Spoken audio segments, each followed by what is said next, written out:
want dit bly vir my altyd 'n besondere geleentheid as mens 4 geslagte kry wat by 'n doopgeleentheid is. Dis 'n wonderlike getuienis van God se genade, en ons gaan vanmôre so 'n bietjie oor die doop lees, gaan ons weer terugkyk oor waar kom dit vandaan en waarheen wys hierdie geleentheid terug. Vriende, ons weet die doop het 'n lang pad, 'n lang geskiedenis, wat die belangrike in die formulier van die doop is dat daar baie duidelik staan dat ons doop kinders van gelowige ouers. Gerhardus Wilhelmus Breed. Ek doop u in die naam van die Vader, in die naam van die Seun Jesus Christus en in die naam van die Heilige Gees. Wonderlike Vader, ons wil hierdie wonderlike oomblik sommer net vashou om te weet dat u hierdie jong seentjie as deel van 'n groter familiegroep sommer net weer innooi in die groter huisgesin van God, u kerk. 'n Gebroke gemeenskap wat in u liefde geheilig word. 'n Gemeenskap wat belewe hoe u sondes afwas, mense heel maak en mense naderroep. En ek wil so bid vir hulle as familie, en in besonder ook vir Willem en Anje, dat u vir hulle die genade en die krag sal gee, om hom ook op te voed, sodat hy eendag met groot blydskap u sal dien, u sal volg, en u sal lief hê. Ons bid dit in Jesus naam. Amen. Vriende, ons gaan saam lees uit Handelinge hoofstuk 2, vanaf vers 36 tot 42.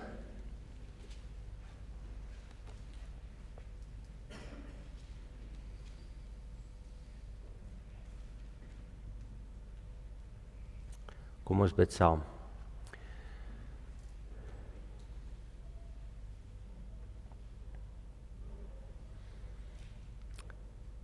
Here, baie dankie dat ons vanmôre u woord kan oopmaak wat deur baie jare getoets is, wat baie ondersoek is, baie bevraagteken is, maar wat ook deur die kragtige werking van die Heilige Gees mense se lewens verander.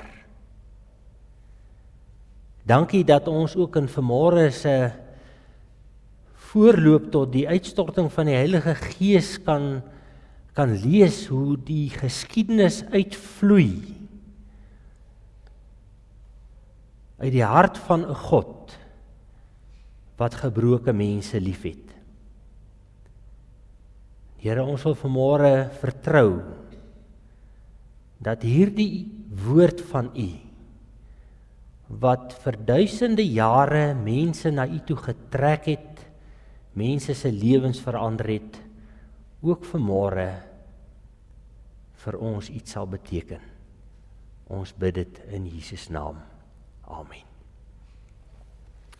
Vriende, ons het nou oor die Pinkstergeleentheid die gedeelte 'n slag gelees oor die uitstorting van die Heilige Gees, maar ek gaan net 'n paar merkers uitgooi, voordat ons dan kom by die gedeelte wat gaan oor die eerste bekeerdes en dan die opdrag om te doop. Wat belangrik in hoofstuk 2 van Handelinge is dat ons net eers vir mekaar die agtergrond weergee. Onthou, by die Paasfees, paar dae te vroeg, 50 dae vroeër, word Jesus Christus gekruisig. By daai geleentheid, omdat dit 'n Paasfees was wat een van die groot feeste van die Joodse volk is daar natuurlik 'n klomp Joodse gelowiges by mekaar. Mense uit die Joodse tradisie, daar om die Paasfees te vier. By hierdie Paasfees sou natuurlik gewone Joodse gelowiges gewees het, maar uit die aard van die saak en hoe dit maar gegaan het binne die tradisie van die Jode, baie skrifgeleerdes en fariseërs, want dis mos nou daarom die fees. Jerusalem was in 'n sekere sin die setel van die Joodse geloof vir baie jare, ook weer op hierdie stadium.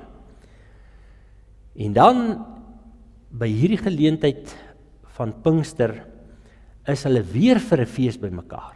Waarskynlik weer baie van dieselfde ouens wat by die vorige geleentheid daar was en wat by die vorige geleentheid dan die trauma beleef het van die kruisiging van die Here Jesus. En nou kan julle dink dat baie van hierdie feesgangers natuurlik by die geleentheid gewonder het, nou jong, die vorige keer toe ons hier was, het dinge nie so lekker geloop nie. Het daar snaakse goed gebeur, dinge waaroor ons wonder. In die loop van hierdie 40 dae is daar intussen deur die disippels begin getuig, maar ons het hom uit die dood sien opstaan. So daar is 'n bietjie van 'n moeilike ding aan die gang as hulle hier by mekaar is. En dan vind die uitstorting van die Heilige Gees wat gepaard gaan met 'n klomp tekens en die tonge van vuur en die geluid wat hulle hoor en die mense wat in tale praat.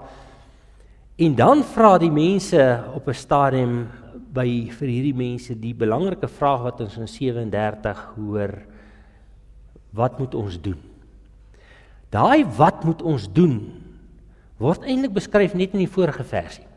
Want eintlik as al hierdie mense bymekaar kom en vir die apostels begin vra wat gebeur het, staan Petrus op en hy lewer hy toespraak vanaf vers 14 tot 36. En dan is dit belangrik om te weet, hy haal 2 profete aan. Hy haal die profeet, eintlik nie 2 profete nie, 2 mense. Hy haal die profeet Joël aan. Die profeet Joël wat in die verlede gesê het, hy voorspel die uitstorting van die Gees van God op 'n nuwe manier op mense, en dan noem hy spesifiek dat op julle en julle kinders sal gesigte sien en profetiese woorde spreek. Maar hy haal ook koning Dawid aan. Koning Dawid, hy noem hom eintlik hierso 'n tipe van 'n profeet wat hierdie ding ook gesien kom het. Hoekom hierdie 2 persone? Petrus is slim genoeg, al was hy nou maar 'n ou vissermannetjie, om te weet, die hele Joodse tradisie rus op die wet en die profete.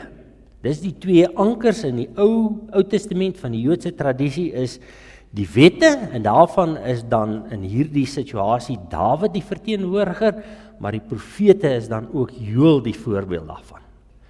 En dan sê hy vir hulle, hierdie 2 ouens het uit julle verlede 2 belangrike goed gesê, en al 2 het eintlik maar gesê hierdie dag gaan kom.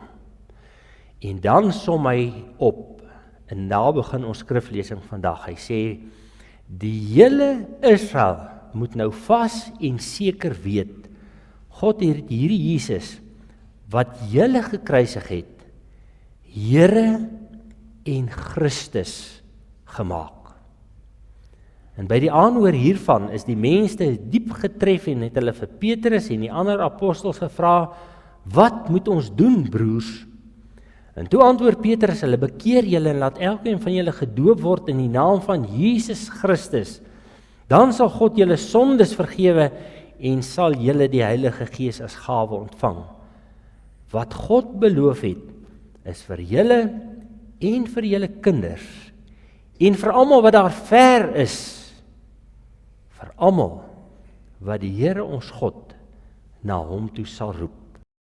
Met nog baie ander woorde het Petrus getuig en hulle aangespoor, laat julle red tussen hierdie ontaarde mense uit. Die wat sy woorde aangeneem het, is gedoop en omtrent 3000 mense is op daardie dag by die getal van die gelowiges gevoeg. Hulle het hulle heelhartig toegeleef die leer van die apostels en die onderlinge verbondenheid, die gemeenskaplike maaltyd en die gebede.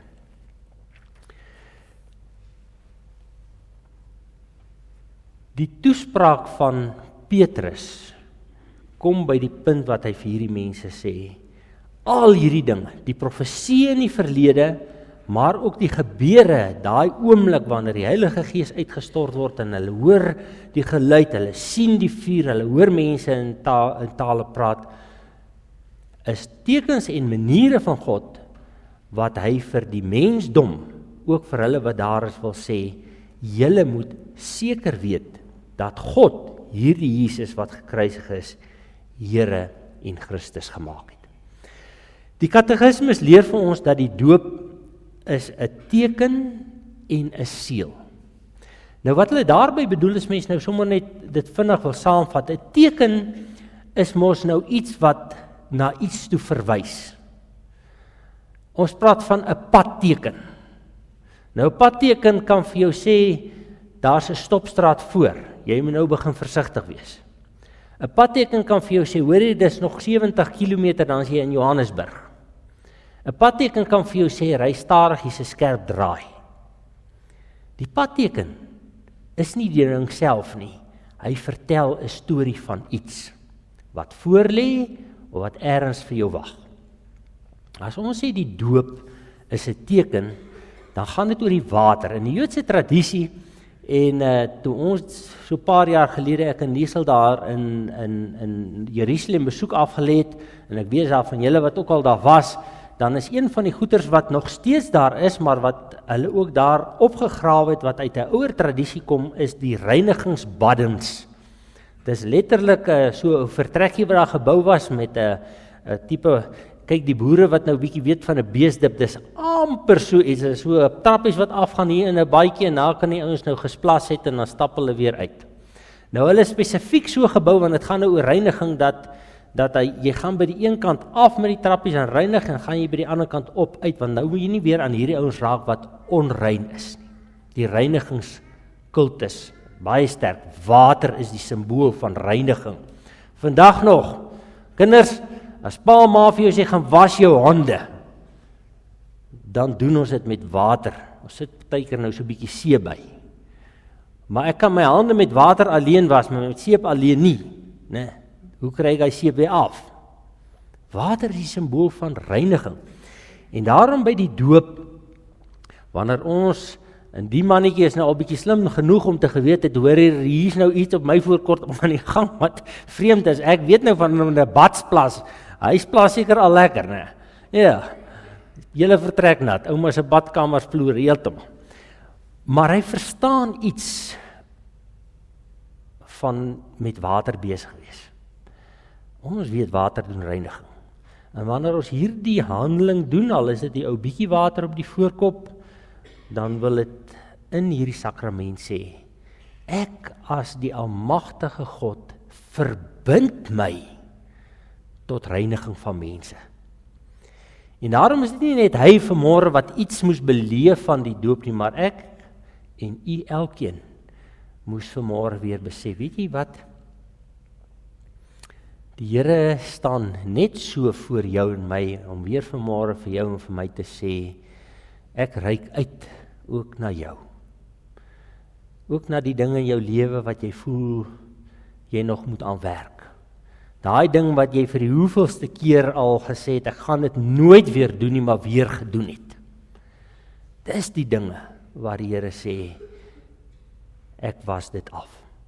Dis wat die doop is. Die doop is daar die teken van reiniging, die uitreik. En daarom, as Petrus hierdie woorde gebruik, hierdie Jesus wat gekruisig is, en ons weet wat het by die kruis gebeur, né? Wanneer Jesus gekruisig is, aan die einde van sy kruisiging, voor hy sê, Vader, in die hande gee ek my gees oor, sê hy, dit is volbring. Die offer is volbring. Hierdie skoonwassing van sonde, want die ander simbool wat die Joodse tradisie gebruik het vir reiniging was natuurlik bloed, né? Ons kry dit volop by die altaar. Die hoëpriester wat moes gaan offer vir die bloed, die reiniging van mense wat sonde gedoen het, die bloed wat daar die rol speel.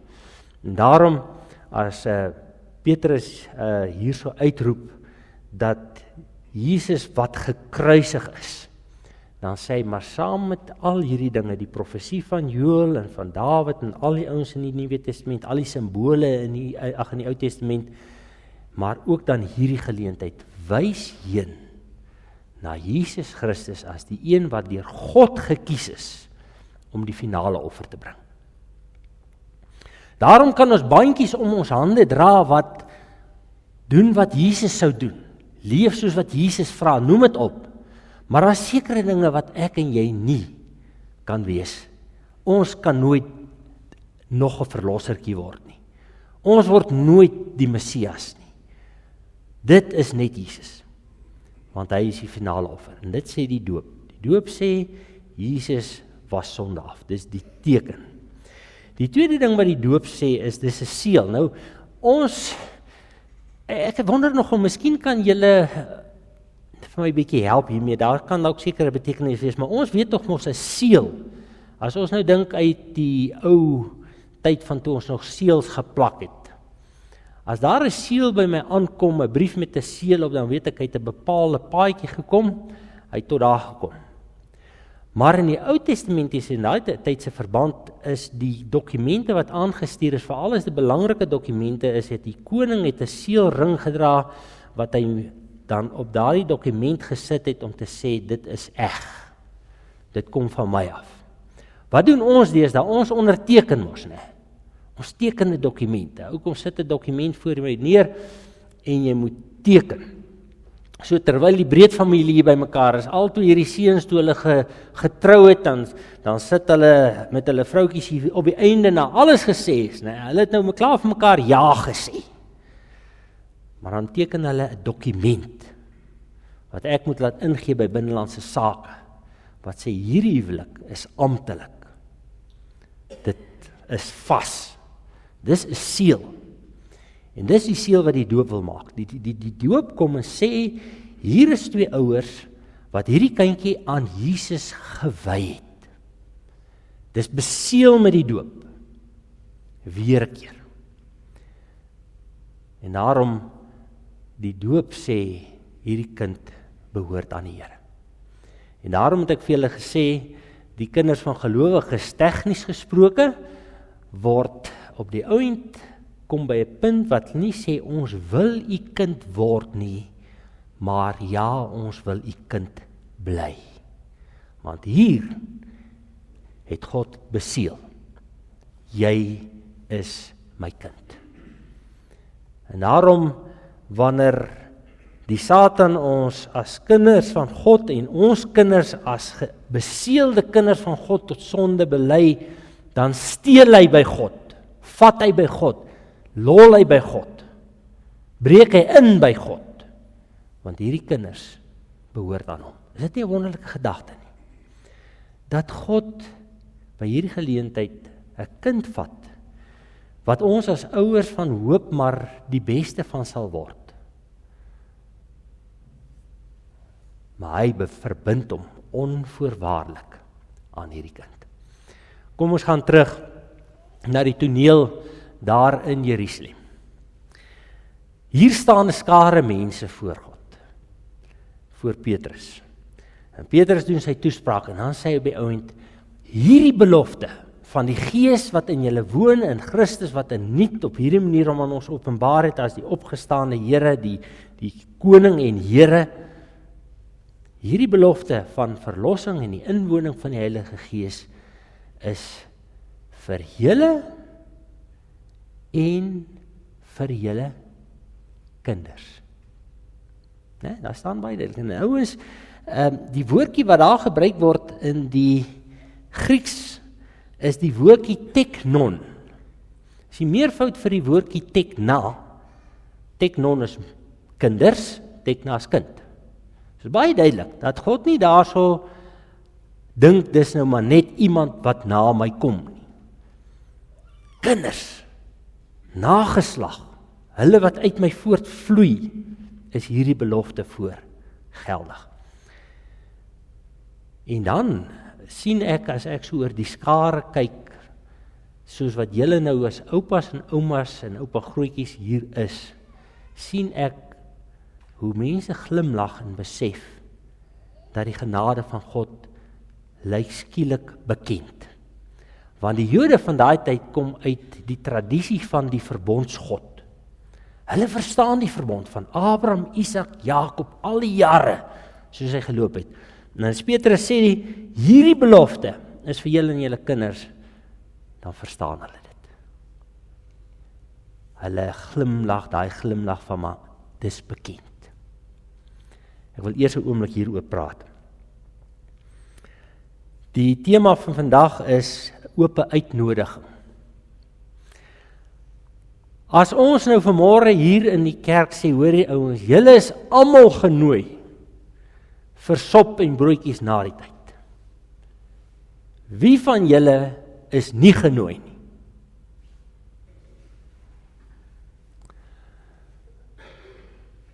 Lyk my almal is genooi. Dis soos dit werk. Ons gaan letterlik nie een van julle wat daar opdaag vanmôre sê, hoor jy ou maat, jy was bietjie lanklaas in die gemeente, jy ou moet 3 sondae agter mekaar in die kerk wees voor jy sop om brood kry. Nee, dis 'n oop uitnodiging. Self as jy iemand is van 'n ander gemeente wat vanmôre hier saam met jou vriende of jou familie is jy net so welkom. Dis 'n oop uitnodiging. En as Petrus hier voor hierdie mense staan, dan sê hy vir mense wat die tradisie ken, dis vir julle en vir julle kinders. Binne hierdie gemeenteverband sou ek nou amper kan vanmôre sê, as ons nou 'n bietjie met die sop idee speel, miskien sou ons vanmôre kon sê, hoorie, daar sop in teen na die tyd vir gemeentelede. Dan kan daar nou dalk van die familie sê, wat vir my? Ek is nie 'n gemeentelid nie. Ek sien hier's ander mense wat ook 'n bietjie by ons kuier, ander julle en so aan. Wat van my? En dan op daai oomblik sê Petrus, hierdie belofte gaan verder. Dis nie net vir julle en vir julle kinders nie, maar vir almal wat ver is. Almal wat God na hom toe sal roep. Met ander woorde, ek sou afkondig, sop en broodjies na die tyd vir die hele gemeente, en ook vir julle ouens wat kom kuier. Dis presies wat hier gebeur. God sê die Petrus vir hierdie mense wat daar staan. Hierdie belofte van sy Heilige Gees wat in mense kom woon, God wat deur Christus se dood en afwassing van sonde mense red, is vir julle en vir almal daar ver. En met hierdie boodskap sou die kerk van daardie tyd uitstap na die wêreld toe. Eintlik in 'n sekere sin deur God gedwing word met die vervolging wat kom om in die wêreld in te gaan en te verkondig. Wat het dit so radikaal gemaak? Die Joodse tradisie waaruit hierdie voortgekom het, was 'n bietjie van 'n geslote tradisie. Dit was nooit God se bedoeling nie. Gaan luister maar wat God vir Abraham in die begin gesê het, jy moet tot seën wees van al die nasies. Hulle het hom so bietjie toegebou. So as iemand daar in Jerusalem of op hierdie stadium was daar as gevolg van die ballingskap wat daar was, ook sinagoges in ander lande en wêrelddele soos in waar die huidige Turkye is en Irak is, daar was maar 'n sinagoge in van daai stede gewees en in die Midde-Ooste, in Efese en al daai plekke was daar Joodse sinagoges. Maar wie is in die Joodse sinagoges toegelaat?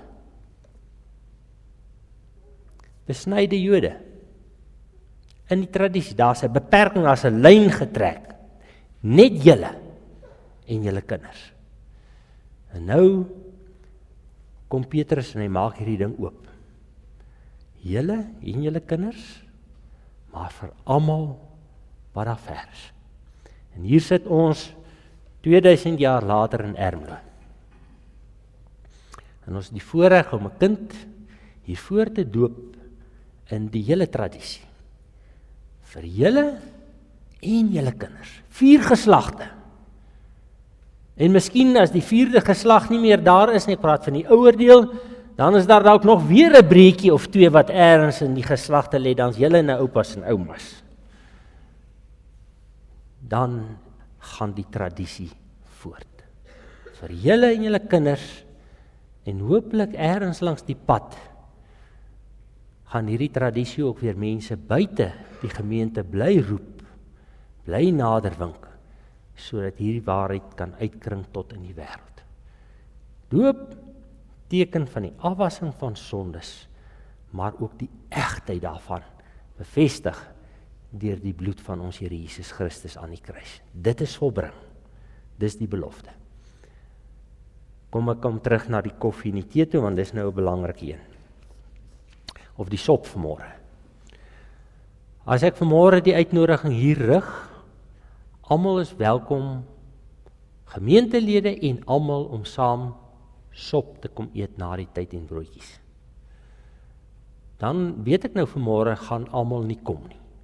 Ek weet byvoorbeeld, ek dink nie hierdie familie gaan kom nie, maar daar's ook ietsie ergens reggemaak. Ons verstaan dit.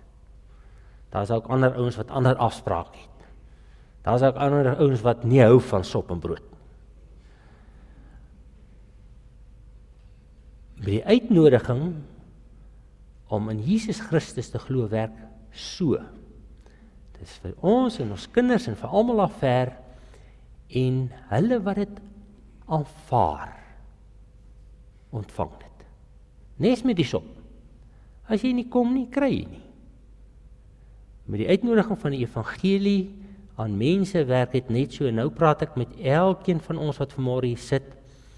Elkeen van ons het ergens langs die pad die uitnodiging gehoor. Miskien as 'n ou klein kindjie op pa en ma se skoot met 'n Bybelverhaal net besef. Miskien later in jou lewe. En ergens langs die pad het jy dit gehoor. En die Here jou oortuig dat jy aan hom behoort. Miskien sit hier iemand vanmôre wat al baie 'n uitnodiging gekry het en nog nooit by die punt gekom het om te sê, Here, ek gaan vandag die stap neem nie. Ek wil jou opnuut vanmôre uitnooi. Dis so eg. Dis nie kappersoep nie. Dis regte sop. Dis die evangelie van die lewe. Dis die redding. Dis die genade van God. Vat dit. En vir ons wat dit reeds gevat het, kom ons gaan sê vanmôre weer opnuut vir die Here. Here, dankie dat ergens in ons lewenspad het die troue God, wat in Dawid se tyd al gesê het, dis vir hulle, maar ook vir almal wat daar ver is. Hoe ver is Suid-Afrika van Jerusalem af? Ek wonder, hoeveel kilometer vlieg 'n ou soontoe? Seker 'n paar duisend. Né? Daar ver. Ons is daar ver van Jerusalem af, waar Petrus hierdie toespraak gehou het. En hier sit ons. Eg, 'n seël. Dit, Anja, wat julle vanmôre hier gedoen het, is om vir die wêreld te bevestig dat dit wat Petrus gesê het waar is. Hierdie God reik uit tot aan die uithoeke van die wêreld, tot in Suid-Afrika. Kom ons bid saam. Here, dankie dat ons vanmôre die voorreg gehad het om saam met 'n pa en 'n ma, oupas, oumas, grootjies aan die kante wat bystaan en 4 geslagte se geskiedenis van genade ken, dat ons vanmôre net weer kan beleef. U is die betroubare God. U is die ware God. U is die een wat besluit tot waar. En dan, Here, eer ons U dat U dit in die woord van ons bekend maak. Hier en vir almal wat ver is. Here, en daarom kan ons vanmôre bid vir U kerk oor die wêreld, hier in Ermelo, in Suid-Afrika, in Afrika, daar in die Midde-Ooste waar die oorloë woed, in Asië en Rusland waar die mense oorlog maak, in Amerika, Noord en Suid waar daar sokker gespeel word, oral, Here, bid ons vir U kerk. Bid ons dat hierdie boodskap van genade ook oor 'n wêreld sal uitkring tot redding van mense. En ons dankie dat ons vanmôre weer getuies kon wees van U genade en U liefde. Amen.